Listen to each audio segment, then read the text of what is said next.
You know, we've talked about budgets, we've talked about putting it together.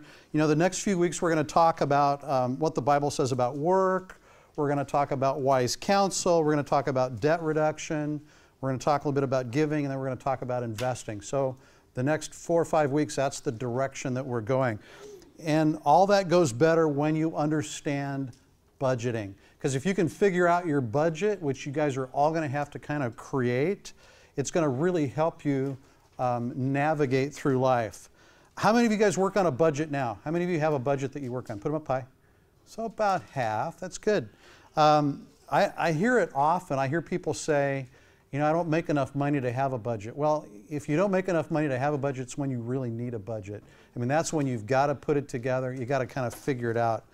It will help in your spending. It's going to help you kind of stick to living at a certain place and a certain level and making sure that things get paid. I think for Julie and I, and we talked a little bit about this earlier, but for Julie and I with 2 incomes, we do pretty well. But still, we work within a budget, because if we didn't, we would be in a world of hurt, right? We'd begin to spend at the level of the income that we are making. And it would put us in a place where we couldn't do things if God was calling us to do them. If God calls us to do an India trip, and He does in January, I couldn't go if I didn't have the resources to make it happen. And India is about the same price as a big screen television for me, you know? So it's an issue of, sure, I would love that. But yeah, I need to be where God calls me to be, and God is calling me to be in India in January. So I think that's the importance of having a budget and kind of sticking with it. So the book, I think, has the budgeting on page 272, 273. And like I said, I'm not going to work directly off of that. It's a great resource for you. And if you actually want to turn in your budget when you do it, for me, because here in a few weeks you're going to be working on a budget, if you want to turn it in that format, that's okay. You don't have to use the one that I'm going to give you. You do have to use the one that I'm going to give you for the test that's coming up, okay? So, now notice I had turned this off. It's just vibrating. So here we go. So it doesn't get you a point. What's the first part of a budget? What's the number one thing in a budget? Income, yeah. Because without income, you have no budget, right? Some of you go, I have no income. Then you have no budget. So number one, income, right? Everything else is kind of based on income. This is the basis for your budget.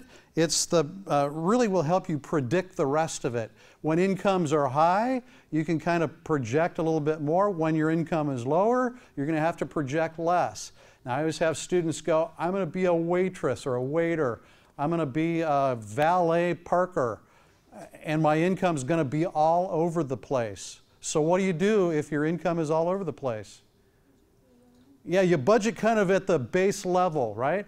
And then you consider when it's higher, that's a windfall, and you can kind of look to maybe pay off more debt with the windfall or do some different things. But you want to base your budget on a realistic point where you think you're going to be making that much money. Now, when you guys do your budgets in a few weeks, when you turn those in, I want you to base it on what you think you're going to make at graduation, okay? For those of you who are still kind of uncertain, I can help you come up with a figure if you need it, because I have a pretty good sense of some of the dollar figures that you're going to make after graduation. If you want to do one to live on now, great. The one that I want to see is how you're going to pay down debt when you graduate. That's the whole purpose of doing this budget. I want to see that you have a plan to get debt paid down after graduation. So for the budget, you want to look at the gross figure, right? What's gross mean? Some of you are going, my salary is really going to be gross. What is a gross figure? It's the total amount, right? It's before taxes. It's the amount that you're going to make before taxes. All right? Number 2, what's next? I want to see how my stewardship training is working. What's next? Tithe, yeah, right. First fruits, right? You don't wait and do tithing back here at the end of the budget to see what's left. Tithing comes right off the top, guys. It is number 2, right? And you can call it tithing or first fruits. What's the idea of first fruits from Scripture? What does that mean? Literally, it was first fruits. It was the first of the produce that was produced by the people, right? It's the first part of harvesting. The first part of the harvest goes as a tithe to God, right? Same thing is true for you guys. The first part of the check is the tithe. It comes right off first fruits as you make it. Now, should we give 10%? What have we been talking about? Should we give 10% as a tithe? Somebody with confidence, what do you say? Yes? Minimum. I like that. It's a great place to start, right? It's an Old Testament model. Yes, the tithe is Old Testament. Under the law, it was actually 26%, 24 to 26%, but 10 is a great place to start. But what do we believe about this entire amount? Whose is this? God's, right. So a tithe of 10% is a great starting place. It does not mean that that's all you owe to God, right? It's a great starting position. It's a great rule of thumb. And yes, it's a guideline that was used in Scripture. If it worked in the Old Testament, it's not a bad place for us to start under grace. Number 3, what's next? Any ideas? No, I wish. Next is taxes, right? Taxes. And some of you are going, I have no idea what my taxes are going to be. Well, for some of you, this is totally dependent on how much money you're going to make. Nurses are going to probably make somewhere in the, you guys might do 50 to 55,000, 60,000 maybe, depending on where you're working. If you're in the $60,000 income side, you could be paying as much as 30% in taxes, right? If you are if you're a teacher and your salary's 35, 40 starting, you're probably going to be in the 18 to 20% tax bracket, right? So it all depends on how much money you make. The more money you make, the more taxes they're going to take. So as you're figuring your budget, some of you could be even in the, right now as students, you're probably in the 0 to 2% tax bracket, right? In fact, you may get back everything that you pay in taxes at the end of the year because you're not making very much. Yay for that. So it varies. I usually use for a general rule of thumb on this, you kind of figure you're going to probably be in the 10 to 20% tax bracket to start, right? That's just kind of a rule of thumb. Julie and I are in the 35% tax bracket. That means for every buck we make, we have to pay 35 cents to the government. That's fairly significant. For every 100,000, that's 35,000 we write a check for. You just kind of have to plan ahead. There are a ton of ways to protect assets. One is by giving, because when you give, you deduct that off the amount that you have to. It doesn't come right off dollar for dollar. What it does, if I give, just using a round figure, if I give $10, it gets deducted from the total that I make for the year. So does that make sense? It's not like it comes right off of your taxes, it comes off of your income. So it's called a deduction that you can take. So it really is kind of nice. If I give 20 grand a year and I'm making $100,000, it looks like I made 80 grand, right? So that's kind of the model for taxes. Questions, comments? And feel free to ask as we're kind of going through it, because if there's just stuff that comes to mind. As we get it deeper into this, there's other stuff that comes up. Number 4, what's next? Any ideas? Not yet. Housing. General rule of thumb is this is in the 25 to 35% range. For those of you who are moving out of state, you move to Denver, it's going to be less than it is here, right? If you're moving to New York, it's going to be more than it is here. You're going to Idaho, it could be 15%, unlike it is here. So a general rule of thumb is 25 to 35%. And this is cost for your apartment. This is the cost for your house, and it needs to be paid every month or you will be living in a van down by the river, okay? That's the bottom line here. So you need to make sure that you've got a budget that's sufficient to meet the needs of your housing. That means if you're not making a ton of money, that the money that you make needs to be equivalent to what you're looking at for housing. It means you may need to get a roommate, right? Or 2 or 3 or 4, or get married, you know, one of those things. Just be aware that if you've got a certain limitation on your income, that you are building your housing based on that limitation. So again, we're going back to this is totally dependent on this, right? So if you're figuring 25,000 and your income is 50, you know, you kind of can figure out what your limitations are for housing and if you need to get a roommate, okay? What's next? Any ideas?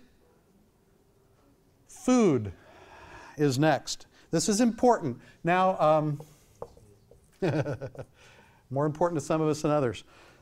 This is a category that it isn't fancy dinners, right? It's not steak and lobster every night. This is feeding you or your family basic meals. And you need to eat to live, right? You got to kind of build this in. So this isn't going to the Summit House. This is like maybe macaroni and cheese, right? And cube steaks. General food costs should be in the 15% range of your budget. Again, it depends on what you're making. But a general rule of thumb, as you're crafting your budget, food is about 15%. And you can really go to extremes here really fast. If you go out to eat, it's just going to skyrocket. It's something that Julie and I kind of work through because we love to go out to eat. And we know that it's cheaper to eat at home. And, you know, but one of my rules, when Julie and I first got married, I said, if you're going to work, when you work, we'll go out to eat because I know it's hard for you, it's tough. So when Julie works, we'll go out to eat. If Julie's home, like she's home tonight, we'll probably eat home. So, except I've got a board meeting, so we won't. So you just got to make that plan and stick with it. If you want to really celebrate and go out to eat, just know that there's going to be a cost to be paid for that. A couple of suggestions, you know, if you've got some friends, if you're living in an apartment and you have some friends that you've made, consider like shopping at Costco and splitting a big bulk thing. You know, if there's just 2 of you or 1 of you or 3 of you and that's, you know, roommates, think about how you can split that up and use Costco, use other bulk discount because it's a great way. I think at Talbot there's actually a group of Talbot students that buy in bulk like that and then they split it up. So it's a great way to do it. Okay, number 6, debt service. All right, and debt service. This is non-negotiable. So this category is one that is like car loans or school loans or other loans or debt where you have a payment that you have to make every month, right? And we could go into the discussion about good versus bad debt. That's not where I'm kind of going right now, but we'll be talking about that in a couple of weeks. But for now, let's just say these are next to come off because you've got to make the payment, and if you don't, you're going to get yourself in trouble. How about your gas bill for your house if you have a house? Gas? Yes. Electricity? Yes. You know, water? Yes. Because if you don't pay gas, electricity, and water, they will shut it off.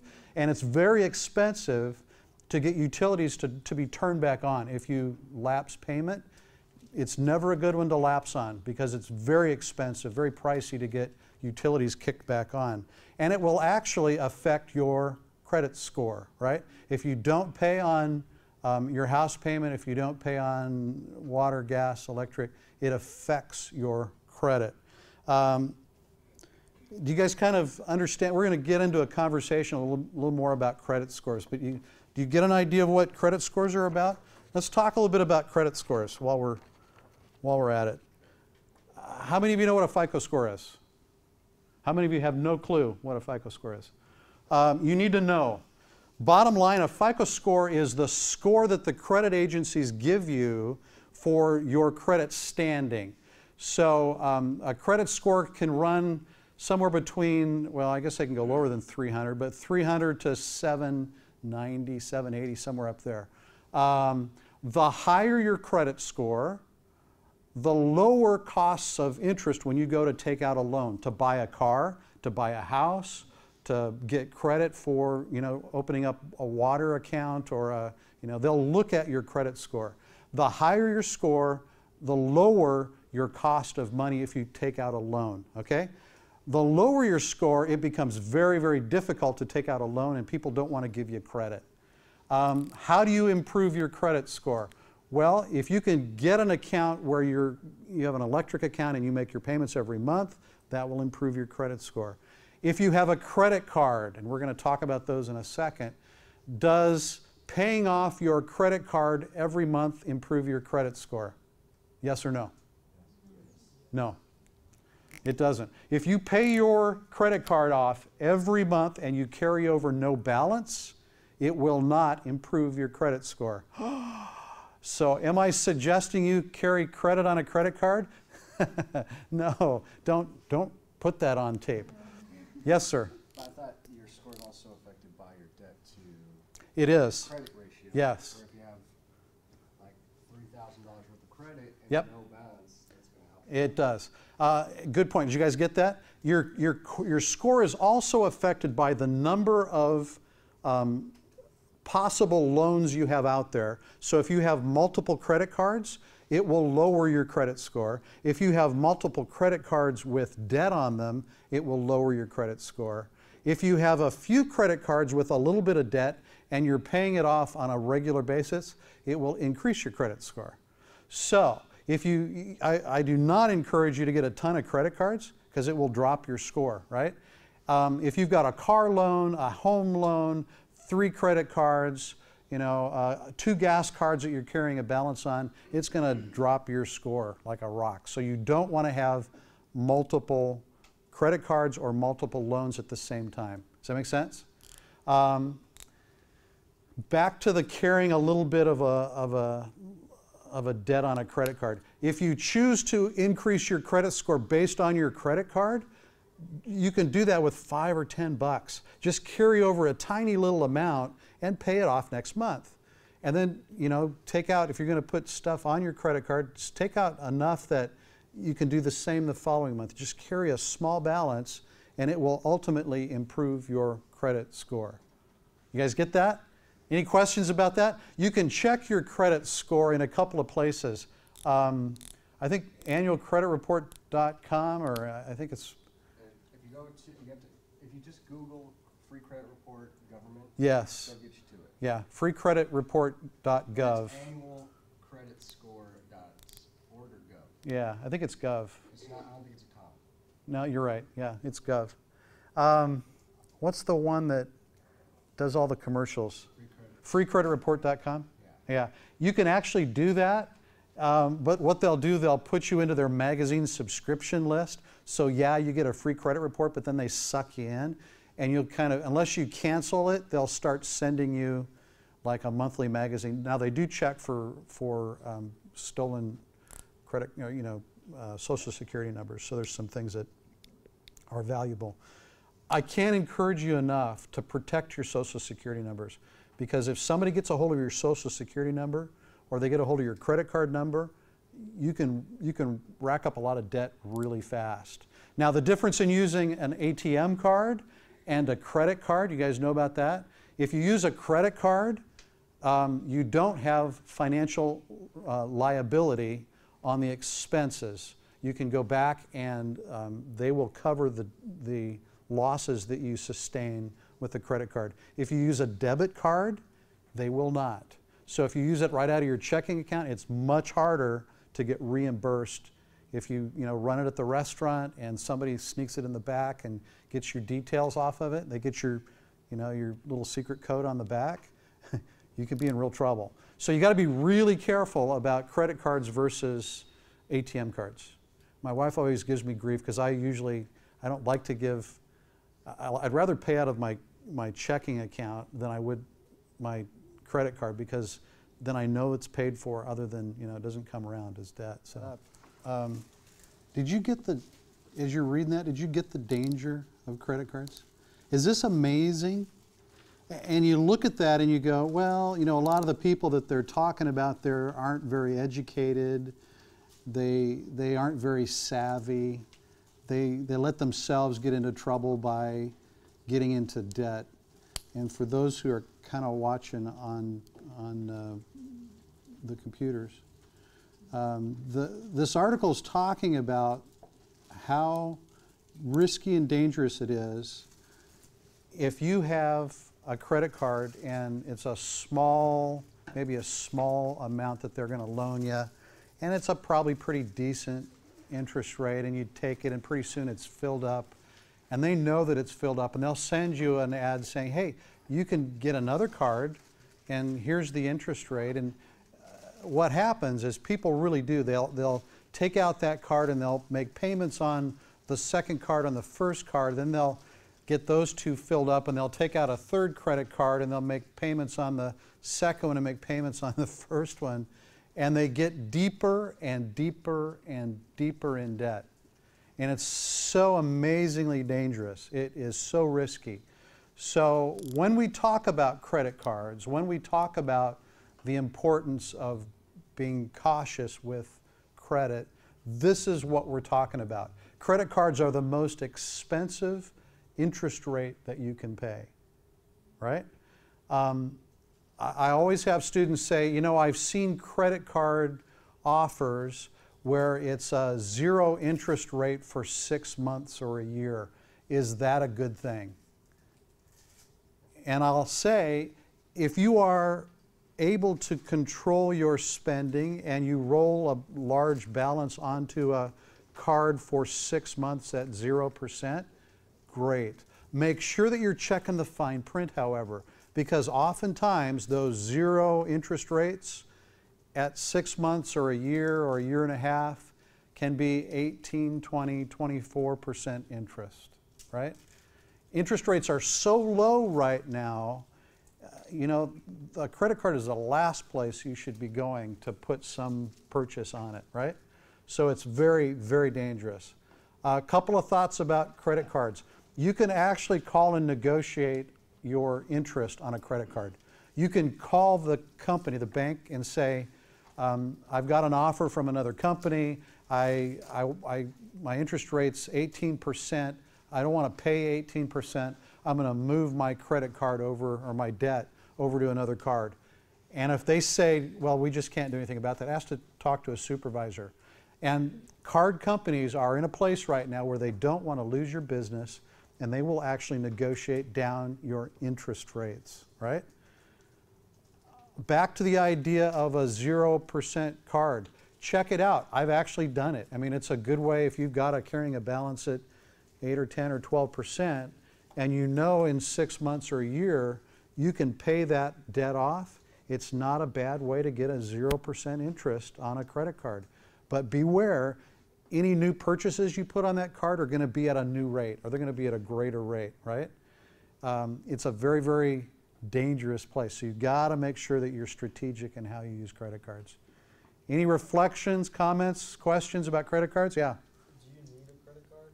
Yeah, actually it's really good to have a credit card, because once you get out into the world, if you want to rent a car, they'll ask to see a credit card. If you want to use a hotel room, they'll ask to see a credit card. There are places where credit cards are invaluable. They're really, really of value. I always have students say, how do I qualify? Because my FICO score is so bad, how do I get a credit card?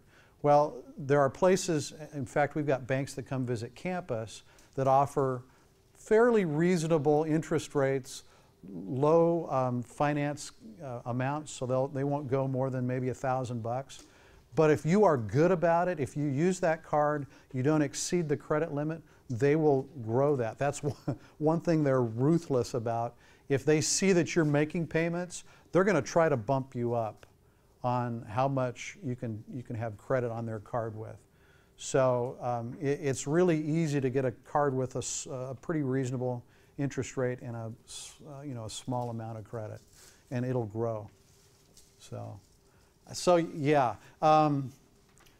Susie Orman, yeah, I don't know if you've read anything by her. She's done a lot of writing for your age, and she says, yeah, they're a good tool. I say, yeah, they're a good tool, but be very, very careful with them. Good question. Anything else on credit cards? Yeah. What about opening and closing them? Yeah, it's to your advantage if you've got multiple cards. It's to your advantage to narrow that down so that maybe you have just 2 or 3 or 1 or 2 cards.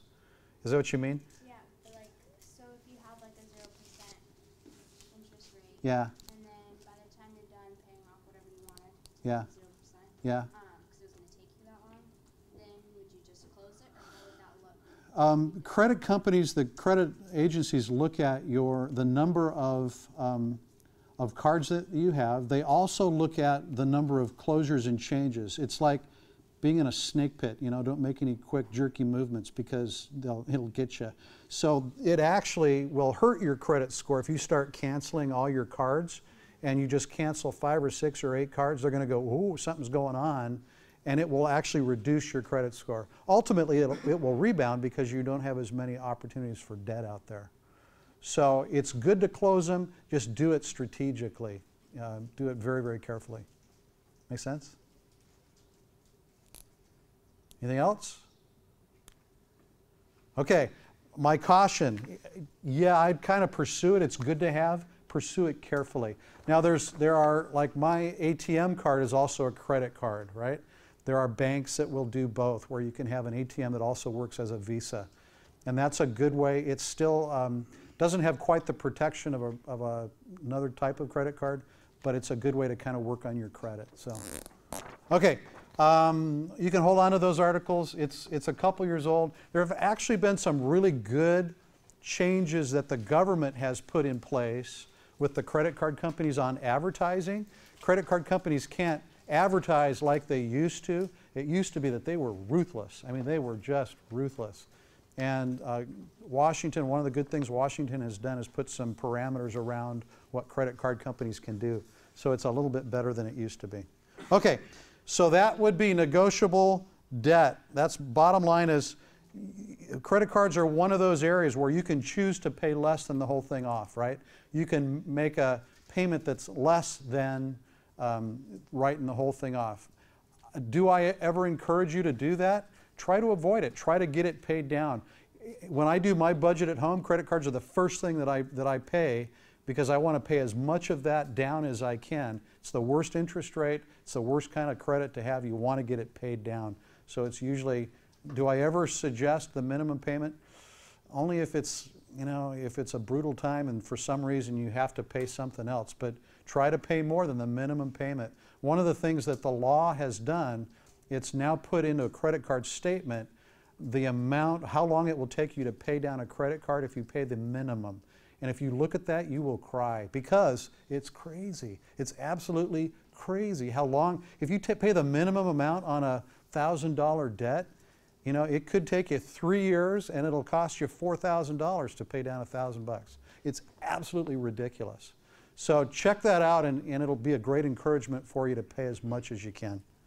Okay, enough about credit cards. Number 8. Clothing. Clothing. This is the girls' favorite topic. And some stylish guys. That pen is not working. Clothing. Now, really we have 2 categories when it comes to clothing. And this may sound a little funny.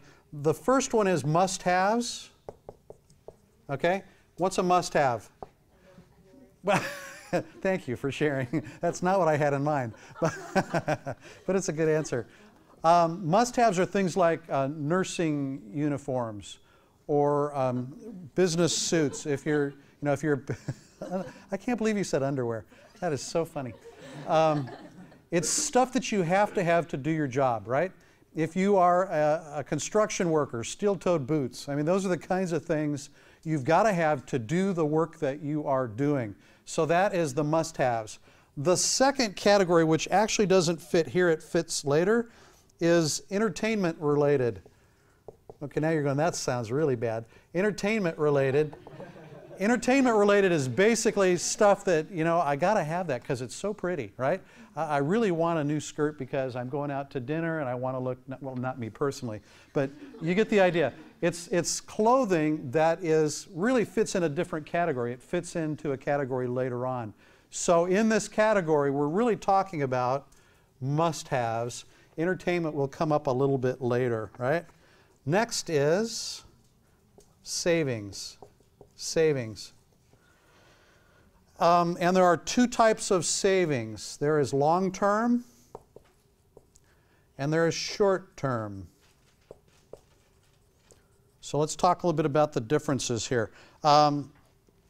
Savings is putting away for future needs or retirement or purchases that you know are coming up.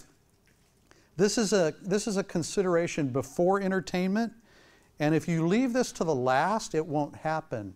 So here's my advice in this area of savings. Put something away every month, even if it's small. Remember when we talked about compounding? Same principle works here. If you put a little bit in, even if it's 10 bucks, $5, put something into savings and it will be compounding. It will grow. It will continue to grow for you. Long term, excuse me, is retirement, right? Retirement, it's that income that you're going to need at some time in the future that you're not accessing right now. Short term are things like I need tires for the car, or I know I'm going to have to make an insurance payment in a while, or you know, I'm saving to buy whatever it is. That's the short term savings. Two differences. This could be long-term care too. With my mom, we bought a long-term care for her. When she hit a certain age, we knew that if she couldn't live at home, she needed to go into a care center. An insurance policy would basically pay for that. She lived to 88. When she was 87 and a half, she finally got to the place where she needed this. We moved her in.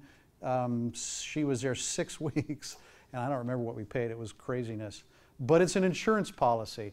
Is insurance good to have? Yeah, because it could have happened at 70, could have happened a lot earlier, and we would have utilized it, right? We didn't need it, but it was there if we did. So that's the long-term care. Okay, any questions on savings? How many of you have started a save? Yeah. That with putting money into a savings account, this is probably just my problem, but I always end up like taking stuff out of savings for those like emergency purchases or whatever. I hear you. So how do you keep yourself from doing that? You know, it's nice to have multiple accounts for savings, and we do this. I've got my checking account. My check goes into a checking account. Then I have a savings account that's kind of an emergency fund almost. And then I've got savings that I don't touch. I just don't touch. And the advantage of that is I know I can kind of tap into savings number one, and I almost always do. But if I can leave it, I love to leave it and just watch it grow. But I know for an emergency and monthly stuff comes up, I know that it's a resource. So I encourage you to have an account that is just a no-touchy. You just don't go there. Besides your retirement account, this is money that's kind of, you need to do something that, you're just putting money away for. Could be a house account. It could be, all kinds of stuff. So, yeah. So then if you're just paying $10 away every month, do you split it, 5 in the You could. emergency and 5 Yeah. in no touching? Yeah, I would. So you're kind of keeping something you want to have something that's just going to grow, that you're not messing with. Because if it's something that you think you can tap into, you will. Because emergencies happen, stuff happens. But if you get an electric shock every time you go in, then you're not going to mess with it. So Would you recommend like investing that money? yeah, once it gets big enough, you could put it in a CD, something that's a little bit more. That's the one thing about saving. Good question. One thing about savings accounts at most banks, it's poor. It's a poor return. You might get 0.5% or maybe 2%. If you get into something else, a CD, you get a little bit more. So good question. Okay. So that's savings. Savings, CDs, bonds, stocks. We're going to talk a little bit more about that in a couple weeks. I know some of you are hoping to get more of that, so we will. And number 10, what do you guys think? What's last? Yeah, entertainment. The entertainment budget, you know, have you noticed that once we hit food, there were no percentages on any of this, right? We had 15% up here because your debts are all different. It depends on what kind of debt you're carrying as to how much you're going to have to roll into these other categories. If your debts are small, it allows you to put more money down here, right? It allows you to put more money here. But if it's big, you're going to have to pay the debts before you do some of these other things. So that's why the order is the way it is, right? So entertainment, this is eating out, it's movies, it's shopping. All of those can be entertainment, right? If that's kind of where you like it. And it's not wrong, you know? It's not wrong to do those things. I want you guys to hear that. It's not wrong to have a budget for entertainment and enjoy what God has provided for you. You just need to regulate your budget accordingly and plan the expense. So again, there's no percentages on here. I especially encourage married couples to budget this, right? Make sure that you've got some budget up here. And if this is so big that it's tough to do anything up here, you know, maybe you swap out. This month you pick the entertainment, next month I'll pick the entertainment. But build it into your budget. You got to do it. You just got to have that. You guys do that?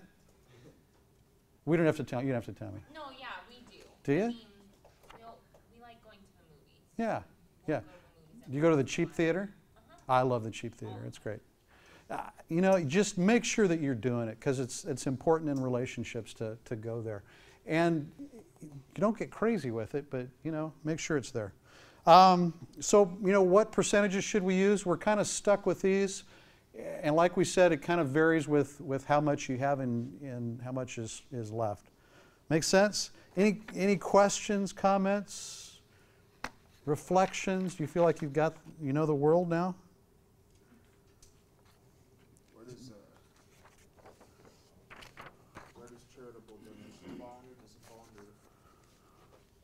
Well, it's usually here, yeah, because it's more than the tithe. If you're giving to the church and you're giving to a missions organization and you're supporting a couple of Dalit kids, and you know that's this category. So that's why we say 10 is kind of a rule of thumb. It could be a lot more. Does it all have to go to the church? That's something else that a lot of students ask. Do I have to? You know, I'm not in a church right now. Great, God can use your money in other ministries. Don't feel like it all has to go to the church. But I do encourage you, if you are in a local church, support your local church. It's biblical. I mean, it's right. If you're being blessed by the church, you need to give back. You need to support it. Yeah. So we're going to do this for our jobs after graduation. If we know things, we already know exactly how much things are going to be. Can we put them in, not just the percentage? Sure. I'd love that. That'd be great. And make this what I want this to be is as usable for you guys as possible. I want this to be of value for you. So make it as valuable for yourself as you can. You know, be realistic. Try to do it with accurate figures. Make sense? Cool. I'm going to do one more lesson here from a writer that is a friend of mine.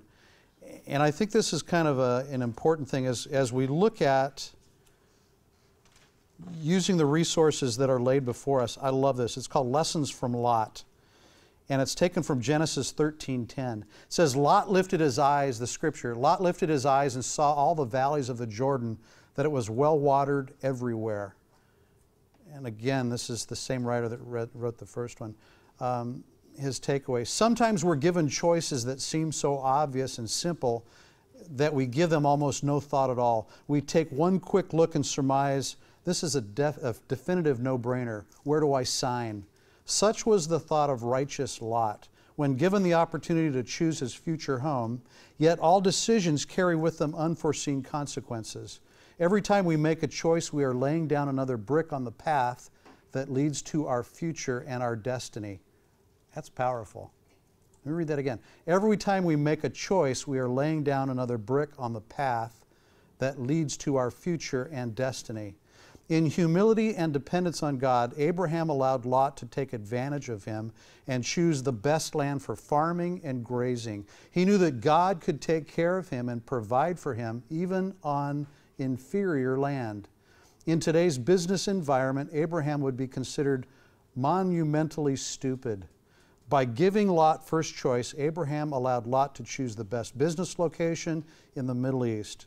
With dollar signs flashing before his eyes, Lot made his decision based purely on financial opportunity. I don't know about you, but my eyes, like Lot's, have led me down the road of some pretty costly mistakes. The problem with our eyes is that they can get big awfully fast. They see all they want and become hard to restrain when they get something in their sight. Our eyes often reveal the pride in our lives. Scripture tells us that God is opposed to those who have haughty eyes and a proud heart. Pretty powerful, and kind of where we all tend to gravitate, right? What's the best deal? What's the property that looks the best, right?